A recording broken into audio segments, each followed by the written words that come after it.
जय माता दी। हरे कृष्णा। राधे राधे। आज हम नवरात्रि के दूसरे दिन माँ ब्रह्मचारिणी की कथा का वर्णन करेंगे। नवरात्रि के दूसरे दिन माँ ब्रह्मचारिणी की पूजा की जाती है। माँ ब्रह्मचारिणी का स्वरूप अत्यंत शांत, सौम्य और तेजस्वी है। उनके दाएं हाथ में जय माला है और बाएं हाथ में कमंडल रहता है। प्राचीन काल में पर्वतराज हिमालय की पुत्री सती का पुनर्जन्म पार्वती के रूप में हुआ।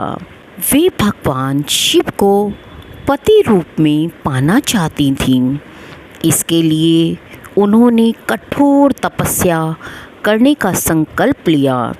उन्होंने कई वर्षों तक केवल फल फूल खाकर तपस्या की, फिर कई वर्षों तक केवल बेलपत्र खाकर तप किया और अपना जीवन व्यतीत किया। अंत में कई वर्षों तक बिना भोजन और जल के केवल भगवान शिव के ध्यान में लीन रहकर घोर तपस्या की। उनकी कठिन तपस्या और अटूट ब्रह्मचर्य पालन के कारण ही वे ब्रह्मचारिणी के नाम से प्रसिद्ध हुईं। माँ की तपस्या से प्रसन्न होकर भगवान शिव ने उन्हें अपनी अर्धांगिनी के रूप में स्वीकार किया।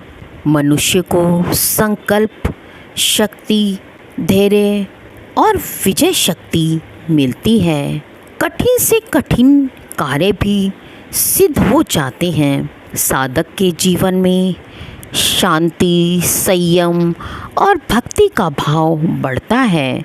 इसलिए नवरात्रि के दूसरे दिन माँ ब्रह्मचारिणी की पूजा करके साधक को जीवन में धैर्य, त्याग और विजय की प्राप्ति होती है। जय माँ ब्रह्मचारिणी। आपको माँ ब्रह्मचारिणी की कथा कैसी लगी हमें कमेंट्स बॉक्स में कमेंट करके अवश्य बताएं।